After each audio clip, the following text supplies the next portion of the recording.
Have you ever wondered why sometimes you seem to be able to handle anything that life throws at you, while other times the slightest thing seems to overwhelm you?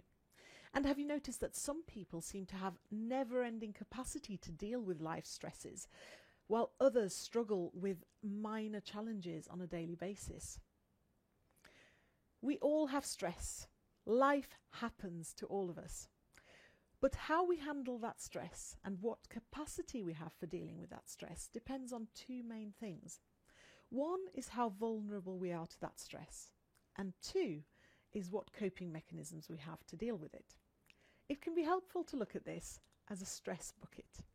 So if you imagine that you have this bucket and stress flows into it, and once the bucket is full, it starts overflowing, and that overflowing manifests itself in things like irritability, inability to concentrate, sleep disturbances, and it can lead to mental health issues such as anxiety, depression, and if you already have an underlying mental health condition, it can actually make it worse.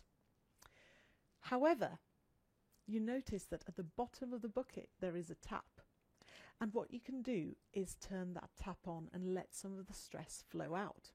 That means that even if your stress bucket isn't that big to start with, if you are more vulnerable to stress, you can actually do things to let that stress flow out and stop the bucket from overflowing.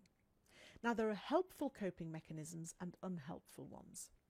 Helpful coping mechanisms are ones that actually turn the tap on.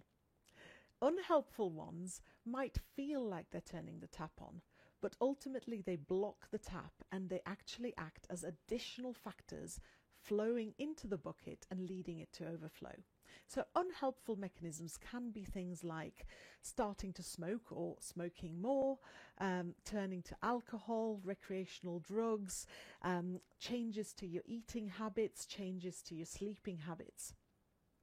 However, helpful coping mechanisms are ones that you can easily build into your life with a little bit of work. It's things like more exercise, it's things like perhaps meditation, but if that's not your thing, other ways of relaxing, spending time in the real world or virtually with people that you care about, for example, reading a good book, watching a good movie. All of those things can be really helpful. So, what can you do to increase the size of your stress bucket and make sure that that tap stays open? Today I'm going to share two simple techniques with you. One, at the end of the day, write down 3 things that went well in your day. Do this for at least 7 days to start developing a habit, but longer if you can. And hopefully you'll want to do it for longer because you'll notice the benefits. What this does is it gets you scanning your day every day for good things, for positive things. And what that does is it overcomes our natural human negativity bias.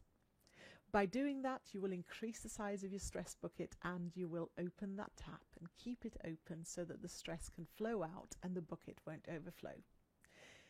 And do try to build some physical activity into your day. It doesn't have to be a strenuous activity at the gym or even going for a run or a long walk. You could, for example, have 10 minutes of hearty laughter in your day, whether that's by talking to somebody that makes you laugh, by watching something that makes you laugh, or by doing some laughter yoga, whatever works for you.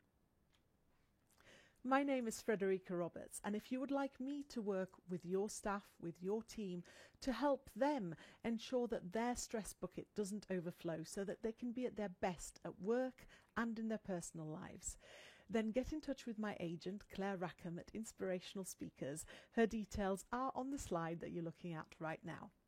I look forward to working with you.